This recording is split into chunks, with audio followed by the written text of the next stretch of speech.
Good evening, everyone. Welcome to the Code S GSL round of 16, day 1. I am Unstable, joined here by Wolf. How are you feeling today, Wolf? I'm feeling great today, Unstable. I'm actually really excited to cast these games. Yeah, so am I. I've had a little bit of a break, but I'm back now. Pain-free. Yeah, I'll tell you about that a little bit later. But he had a lot of tooth problems, but it's all good now. Remember, guys, our title sponsor is Pepsi. You can see it like right here. You should go get a drink. I actually really love Pepsi. That's why I'm so excited that the GSL. Yeah, we're just on a sugar high because we drank so much Pepsi about in the last hour getting ready for this because there's going to be 4 amazing sets coming up. But we're going to start off.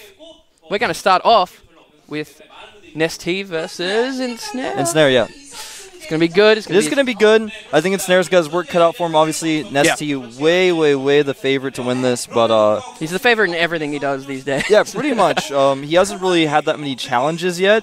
So I mean, he does lose sometimes here and there. Sometimes. It's very rare. It's very rare. Usually makes it extremely far. And when he meets these lesser-known players, I mean, Ensnare, he's not a lesser-known player, but he's a player who you don't expect a lot out of. He just hasn't been that successful since his first runs through in the open seasons. But he's still in Code S. That's the main thing. He's definitely not a weak player. We haven't seen something amazing from him because he does always go up against people like NesTea. But he's still a very strong player to even stay in Code S. Always keeps himself up there, so we'll be good to go. And of course, you can follow all this action on GOMTV.net. You can follow them on Twitter, twitter.com/GOMTV. You can follow myself at FXO Unstable. You can follow Wolf at FXO Wolf. I'm running out of things to say. Well, I'd also like to mention you can go to m.gomtv.net on your mobile phone or on your regular browser. It's actually just a more simplified version of the website. So if you go on your regular browser, that's also fine. Like, try it right now and check it out. You might actually like it more than the regular website. Just because if you don't want to use any of the other stuff, you just want to watch VODs. Yeah. Or you just want to look at the schedule, especially the schedule. Like, you load up that site, it's like, boom, right in your face, the schedule. You can't get away from it. It's really simple. So I definitely recommend checking it out. But, of course, we are going to start it off with NesTea and Ensnare. Like we were saying, the first map is going to be Crevasse. Very interesting TVZ map. What do you think? Well, obviously, a lot of Zergs kind of dislike this map because the Terran gets, quote-unquote, a free base if he wants it. And so a lot of Zergs really get frustrated by that. But they also get their own free base. Not a lot of early pressure on this map. Usually, sometimes Slayer's Boxer likes to change things up and put barracks in the middle of the map. But otherwise, you don't see a lot of early pressure on this map. It's a very 2-base oriented map because the 3rd base is actually pretty far away and relatively difficult to defend. So a lot of the time you do see 2-base aggression from a Terran player or Pro S player, while the Zerg struggles to hold that 3rd base or vice versa. Well, the rocks at the bottom of the ramp also take a big part because it is a very wide open ramp. Half of it is covered by the Zerg, but they're particularly, they're not weak. They're weakish rocks. They do. Yeah, they have less armor than regular destructible rocks. So we're going to look at the brackets now. Of course, today we have NesTea versus Ensnare first up. Second, MVP's Genius versus Zenix Coca. I really want to see that game. Yeah, that should be awesome. Coca has extremely impressed me from the last games we saw of him. And of course, StarTale's Trickster, new member on the StarTale roster versus TSL's Clyde. That'll be interesting. And of course, last but not least, OGS Top versus IM's Lucira. TBT to end things off. Wait, that's TVZ.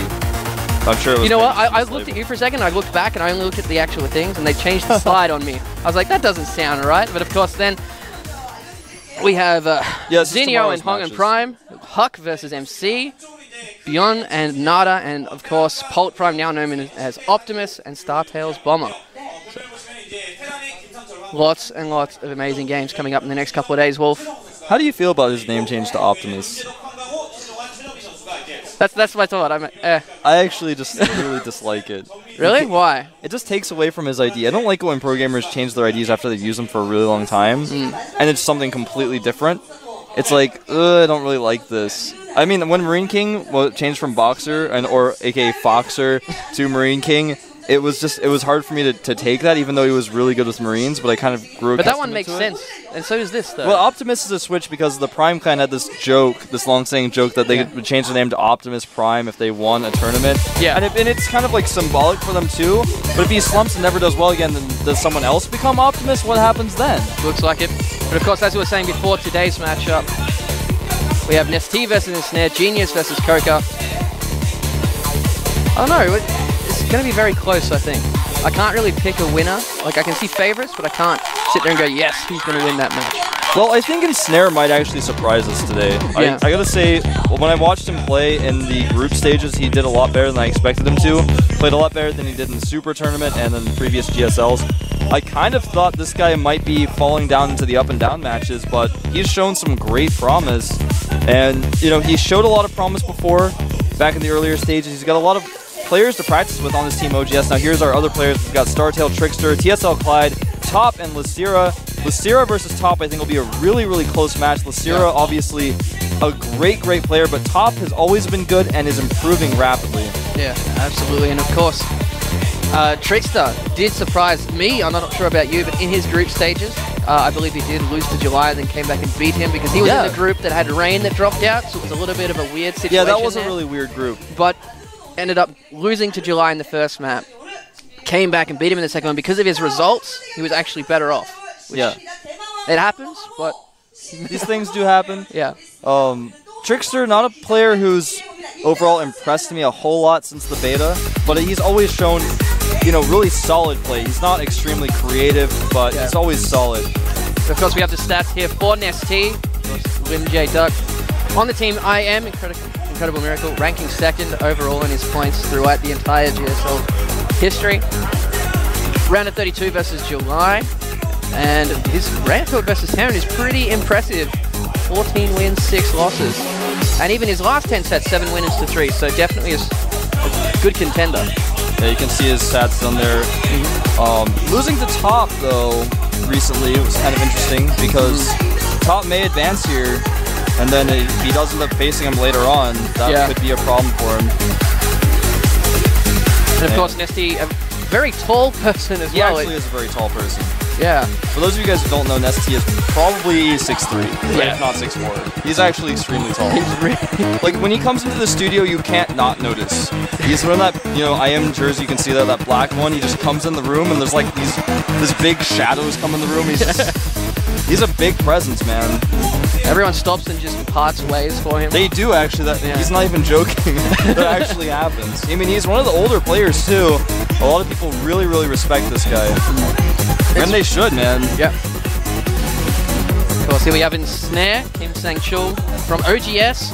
Not as an impressive ranking as NesTea, but still good overall.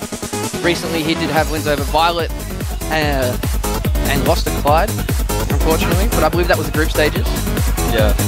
Well, if you look at his ranking, it's 24th, but if you look at his points, it's 1,300. NesTea, I believe, had 7,700. Yeah. So that just shows you how big of a difference there is really between 24th and 1st, and how NesTea has really won overwhelming amounts of games. And you can even look at Ensnare's most recent 10 sets and see that he's actually lost the majority of them, to see that, you know, he is definitely not really the favorite here. He did win over Violet twice recently, and that's pretty impressive. Violet's a very strong player, so maybe his TVZ is improving a little bit. I mean, I have to say, when I watched him play, I thought so. Oh yeah, absolutely. It's hard to see the trends that players have when they're playing people like NesTea and the caliber of that kind of player, because you don't get a good, accurate picture of how good they are on a whole. And I want Ensnare to break out into him to show people how good he really is. But that being said, it is NesTea. It's going to be hard. It is going to be hard, man. Crevasse, a map that there are a lot of hidden bases to take on. NesTea can play his style, he can take the entire map, spread his creep, and Ensnare, I don't know, Ensnare is one of those players who used to play a macro style, but I think he's kind of struggling with that right now. I don't know if you know what I mean, but before he used to always do fast expand builds. He was one of those players back in the beta who's making that happen, and now, you know, that's not really his style anymore. He's transitioned to more of a timing, push-oriented attack, and then take a base attack, and then take a base type of style. And NesTea's really good against that, I have to say. Yeah, especially in Crevasse, there are a lot of places they can hide those expansions, and it'll be up to Ensnare to really be on the ball, take that one out. But of course, the map is loading, Wolf. It is loading. Get into it. Of course, the eliminated maps, Zelnaga for NesTea, and then it was Terminus for Ensnare. Not many Terminus liking Terminus these days. That's very true. They are struggling on a larger map, but we're going to jump into the first game. Who will take it? Will it be NesTea or the challenger Ensnare? Let's find out here at GSL Codes. I am Wolf, and with me is Unstable. Alrighty, down here at the bottom right-hand corner we have our Red Zerg hailing from IM. Currently ranked 2nd in points for the GSL. Former champion. I am NesTea. Former 2-time champion. That's true. Lots of fans for NesTea here.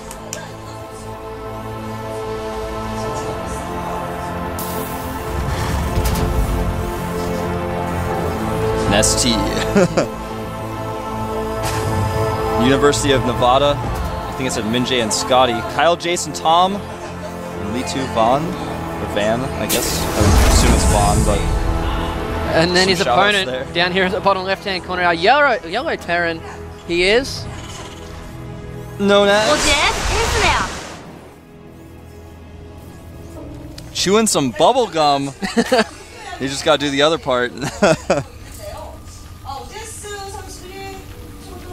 Some players do have that thing that they like to do during the whole game. Like I've seen players who like to jiggle their leg a bit, like just rock it up and down the whole game. And then sometimes when they don't notice, they're hitting a table and it's just like constant banging and they don't notice. But everyone else really weird. in the LAN center, it's like, what is going on? But some people like chewing on something while they go as well. It's true, man.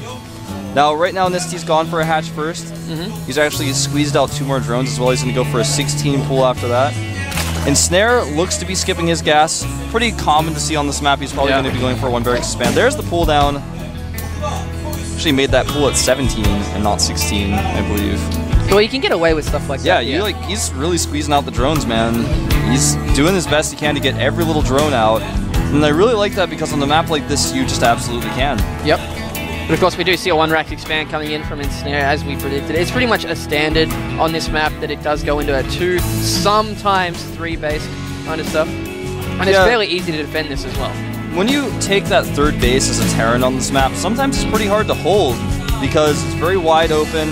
Zerg can attack from several different locations. For example, if you have mutas that run the Marines into the main, then Speedlings come into the I guess you could call it a natural. It's a base on the outside.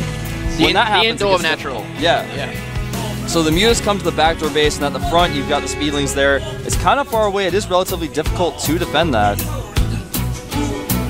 But at the same time, it's also difficult for Zerg to defend drops at the same time as well. Exactly. So it's give and take. Exactly. So this SCV does come in here, sees the hatch first, and Snare's already added 2 additional barracks. He's going into 3 barracks here. He's taking the backdoor gas, which is a rich Vespene geyser. You can call it a high-yield gas. And so what he's probably going to do here is put on a lot of pressure with some Marines as he starts teching up. Probably going to go Marine tank, I would assume. We'll see, though. Yeah. Talking about that rich Vespene geyser, though, a lot of Zergs these days are putting their 3rd bases across the other side of the map just to get that geyser, because they can get away with losing less resources if it is actually found, because they really just want that gas, especially in muta-heavy play or infestor-heavy play that's becoming a little bit more popular these days. That's all they really care about. They don't really want that extra base for the minerals, they just need that gas. Yeah, it's very true. In the early game, it's so important because you might say, well, Wolf, I mean, if you just put the gas in his main, he would have twice as much gas, but the thing is you use less drones to mine that same amount of gas. I mean, not the same amount, it's almost the same amount, but it's kind of a give and take, but you get that extra mineral mining at the same time. That's why it's so much more important. It's so worth it. 6 drones in production, 7 drones in production. As a fast lair is started for NesTea. Ensnare moves out on the map. He tried to control the watchtower, but unfortunately cannot, so NesTea does see this coming. Well, like you were saying, he wants to squeeze out as many drones as he can. And that is really going to help him. As long as he can get that timing to produce that 1 round of units that he needs to survive, the further and further ahead he'll be. And because these Marines are running fairly slow, he's had a good eye on them the entire time. He knows exactly when to react good. He has started a few more lings. He's up to 8 lings. He's got 4 more in production. He's going to be up to 12. But there are 11 Marines out right now. And, of course, about 9 of them are running in here to the main. His lings don't have speed yet, but he might get a surround on these guys anyway. Oh my god, he actually got a surround with slow lings.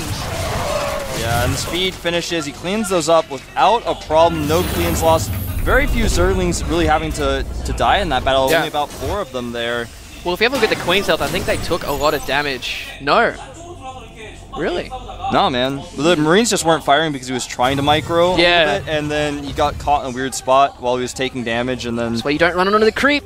That is the Zerg's home. Gotta be careful, yeah. You know, it's like running into someone's house with a baseball bat. He's gonna probably get a little concerned about it. Alright, so these Marines actually will deter these Zerglings, but the Zerglings will see the tech lab, and in fact, they may start picking away at it. I don't think he will, though, because not gonna be able to take it out fast enough. Starport finishing up. more reactors going down, so he's going to have a reactor for that starport. He's actually going to be just using these 3 barracks, 2 of them with reactors, so he is going to be going for that marine tank composition. Most likely we'll be seeing him at a tech lab here. Very fast infestors with that lair tech coming out for NesTea. He's researching those pathogen glands. He's going to start his infestors as the pathogen glands will finish, so the infestors and pathogen glands will finish at the same time. Something that a lot of Zergs are doing right now, and more Zergs should be doing right now. Well, they're trying to phase out banelings, because sometimes you can get got in the position, but... We caught a supply drop on TV. Isn't that embarrassing? Yeah, as I was saying, the Terran's getting so good at marine splitting now, sometimes it's just not cost effective to go banelings, and Zergs are trying to figure out a way to make it more cost effective, and a lot of them are using infestors so much more now. It's great to see.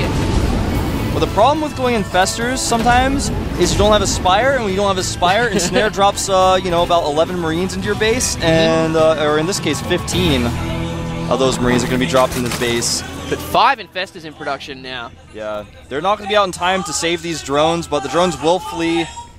Or it could not drop. Well, yeah, he's there. He drop is. Finally, he may. He was just getting out of range of the spine crawler. He's going to do a lot of damage here, as there's not many lings. He could actually just focus down this. Stim isn't done yet. And as soon as Stim's finished, he may try to target down this lair. There we go. NesTea coming in with his lings now. He's actually, nice job by Ensnare, moving only the units being attacked at the time, getting a lot of kills. There's just nothing here. There's nowhere near as many Zerglings as he needs. And there we go. There goes the infestors coming out. Of course, they do have that upgrade, so they can fungal immediately. Cleans that up, but he lost so many drones then. Yeah, I think pulling the drones was a little bit of a... Well, he had to choose between his lair or his drones. I think he could have maybe saved the lair, though, if he just waited a little bit But he's actually dropped onto the creep. Oh, not going to get away from that. Throwing some infested terrors. I don't think he has enough for another fungal. He does. He gets that. 2 of those dropships going to go down. Got that one with full of units. Oh, man, that was so intense. And actually, the second dropship very low as well, but he does get it out of there. Like you were saying, the one that had all the units and it did go down. Ensnare actually going to supply cap NesTea, though, with this Viking. Right now, Carapace being researched. NesTea actually has no other upgrades to speak of. Well, he does have that 3rd up now, and also he does have a macro hatch that we didn't mention just yet. In his main, that's really helping him to push out as many links, because when you're very infestor heavy, you need something to cover for them, and the best thing for that, for our Zerg players, is going to be links. This is true. Reactor Medevac's coming out here. He does have a tank, siege mode, about to finish here. He's going to hit this timing where, even though there are a few fungals left, it might not be enough. He's just got to control his marines properly, try to target down those infestors. There's really just not that many lings out, is the thing. Yeah. And if you send marines forward in very small groups, it's great. 5 more infestors on the way, though. Remember, all of those are going to start with the fungal. He does have the upgrade. The one thing that irks me about infestors is once they use those fungals, they're just sitting there. And sometimes it's very close to have enough units to back them up. But he does, of course, catch these marines out the front. You send the small groups of marines forward, so it's very cost efficient. Those fungals almost wasted, really. And Ensnare's upgrades right now, he does have +1 attack, doesn't have that armor upgrade just yet. NesTea looks like he may want to push up here, though. He does. Lings coming through. They actually get a surround on half of these marines. Nice fungals on top of the tank as well. The Lings here, looks like they might be cleaned up, though. And this is the frustrating thing that I was talking about. Didn't have enough to clean it up. Yeah, if you don't have enough to clean it up, you just don't go. NesTea getting a little overzealous there. He does have a lot of investors back home. He's bought time with this as well. With Ensnare getting stronger and stronger as more reinforcements come in, he actually has so many marines queued up on his barracks. I think he probably could have added another few, and in fact, he does start adding some armory going up here. And I'm kind of surprised that Ensnare hasn't... Oh, there, he actually did have it in command, so he just hasn't moved it yet. He needs to be taking that 3rd base as he pressures like this. He's not going to be able to end the game with a push of this kind. No, but he's going to go for a drop here, loading that dropship, going for the in-base natural. But he's changed his mind. Again. Indecisive Ensnare. Oh, is he going to Ensnare? Nope. No, but the Lings come up the ramp, going straight through. Fungal growth on a whole big clump of those marines. I don't think Ensnare expected him to come at him right then. Lings coming in from behind as well has completely cleaned up that force, but he has dropped onto the cliff right into a spine crawler and hasn't been able to pay attention just yet. Pulling back as best he can, but that is great for NesTea now. He's stopped to that little semi-contain that was up on that ramp, and he just has nothing but time. Exactly. These infestors actually not having to use as many fungals during that engagement, starting to build a ton of energy, and he's going to drop over here again. Not really doing a whole lot, though. Nicely positioned spine crawlers by NesTea, though. It's buying him time to get his units back there. Now, during all of this, NesTea has decided to take a 4th mining base, and Ensnare just now dropping mules at his 3rd. Drop again back here, cleaned up really easily by Ensnare. Well, it's the same dropship. It's only had a couple of minions in it for a while. Yeah. It is going to die if it gets like one more fungal if off on a it. queen sees it, it's going to die. Or there's an infestor sitting right at the indoor natural, but lots of units being rallied out at the front of Ensnare's base. Yeah, also has his Spire up now. Yeah, that going Spire, to 5. I believe, was actually scouted by Ensnare, so that's really, really important. He does see it. Now, from here, he's actually added a Ghost Academy. I love this, because if you get that Ghost Academy up, that means that your opponent is not going to be able to use Infestors as well. There's Snipe that comes into play, so Snipe is great against all Zerg units. If you didn't know, all Zerg units are biological, even the structures. Yep. It adds an extra dynamic into the play, because he's trying to EMP the Infestors. The Zerg is trying to get an Overseer there to see what's going on. He can snipe the Overseer itself. The Ghost can also cloak, making that Overseer needed, etc. But he's also getting some Corruptors out now. The Infestor Broodlord transition to the late game is extremely difficult for Terrans to deal with these days. Indeed it is. NesTea up about 7 supply here. There's the Greater Spire. Ghosts are going to be on the way here pretty soon. He has that Academy. He hasn't made any Ghosts just yet, and I think the reason is because he doesn't have any Tech Labs on his barracks, and that is the reason. He has only 1 Tech Lab. But he's going to start those Ghosts pretty soon. I'm really surprised he's moving out before those Ghosts come out, because you could really use them. A lot of these Infestors have heaps of energy now. I think he's trying to bait out some Fungals, try to bait the Infestors also into Siege Tanks. It's just not really working. NesTea sees his plan. He's going to drop again here. And these drops just really haven't done a whole lot because NesTea's done such a great job with his spine positioning. Well, he's got the spine crawl, and there's even an Infestor there with 2 Fungals. There's 4 dropships coming down. Unfortunately for this Infestor, he can't catch both of them. But there's 1 Fungal, just waiting to the perfect time. Second one. Lots of those Marines go down. He will be able to clean it up with the reinforcements coming through. But there's the extra 2 dropships going into the main as well. NesTea all over Ensnare in this game. Uh-oh, he might fungal the dropships. He does fungal them. They will be taken out here. This is looking really bad for Ensnare. And gets it. I was worried that was going to get away for a second. Then, of course, you do have a 3rd dropship sitting outside of the base there. Doesn't know what to do. And here we go. 8 Broodlords in production. Yeah, that is actually 8 Broodlords. And there's a dropship just saying hi. That sees those. Now he's going to wish he started making Ghosts. He does have some Vikings on the way. He's already got 1 out, 2 more about to pop. Vehicle weapons level 1 about to finish, +2 armor about to finish for the infantry, so he's going to have 2 upgrades for his Marines. Thor's on the way as well. And finally, the first Ghost in production, the Mobius Reactor. Time to finish with that Ghost, but he's going to need a lot more than 1 Ghost for this.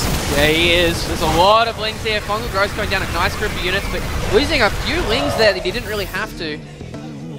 Right now, Ensnare only behind by 7 supply. NesTea having he had a lot of resources banked up. He was really invested in these Broodlords. But as you say that, there's a drop coming in that is taking out the 12 o'clock base here for NesTea. He, of course, does have 4 bases right now, including the 5th hatchery in his main, so he's not starved for supply at all. He's sending a big group of Lings up to defend that, bringing his Broodlords forward down here as well, just pushing Ensnare back into his base. He's forced to unsiege.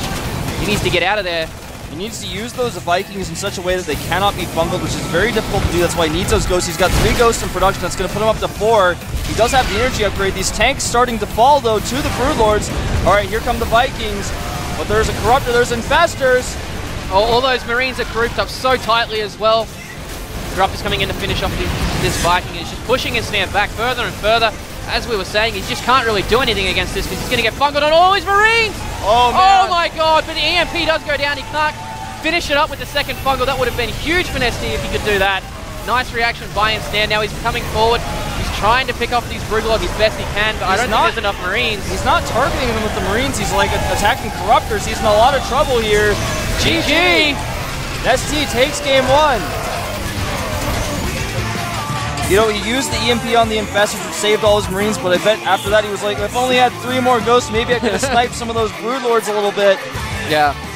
And, you know, he didn't control his Marines all that well in that fight, but even so, it was almost an unwinnable situation from when you have 8 Broodlords out and you have that many Infestors and you have tons of upgraded Speedlings and your opponent has more bases than you, you're stuck on 3 bases. It's hard. Yeah, well, he's backed into the wall as well. He can't move forward because of all those Broodlords that were just Broodlings getting in the way everywhere. His tanks were pretty much useless to him at that point in time because what can they hit? He's just staying back. He's sitting back behind with his Infestors, just waiting for those Marines to come forward to just fungal as many as he could, as we saw. And you cannot have clumped up Marines versus Infestors. It is free for them to fungal those. It's energy. It always comes back. Yeah, it does. That was a rough game for Ensnare. You know, the cool thing about what he was doing was he realized you're going Infestor, so I'm just going to drop you in like 4 different places at once. But NesTea always had that one spine crawler, or maybe sometimes 2, in the perfect spot. Yeah. And so he didn't even need the Muse to defend the drop. So that's always the weakness of Infestor play, is if you don't have an Infestor at each base and a spine, it's like really difficult to manage all of that. Well, he did have really good reactions on his Lings to come and defend it. He also had that Infestor sitting in the main base just to dart back and forth if he had to, so he could still defend it, but it takes time to get enough Infestors to be safe at your front and then also be able to defend those drops as well. So it was really nicely done by NesTea, but we'll see how it goes in Game 2. The next map is going to be Metalopolis, I think. Yeah, it is. It is? It is, man. And there we go. See it down there. How do you think this map's going to play out compared to the last one? Well, the difference between this map and the last one is that when Ensnare wants to take his base, he can't do it as easily, so we're most likely not going to see a passive type of 1 barracks into expand build from him. He's going to have to do some sort of pressure. Maybe 2 rags, maybe Reactor Hellions, maybe some sort of Banshee into expand type of build. He can't just really sit back and macro, whereas NesTea is going to be concerned as well about his natural. He's going to be concerned about what kind of pressure is coming forth. We're going to see a much more aggressive early game on a map like this. Well, it just shows Ensnare has a lot of options, and compared to the last game, it's going to show that NesTea can play a very tight, quick, fast game compared to the last one, which was very passive on his end until the very end. It looks like we're going to get into the game right now. Yep, Ensnare versus NesTea. Will NesTea close it out, or will Ensnare tie it up? Let's find out here at the GSL Codes.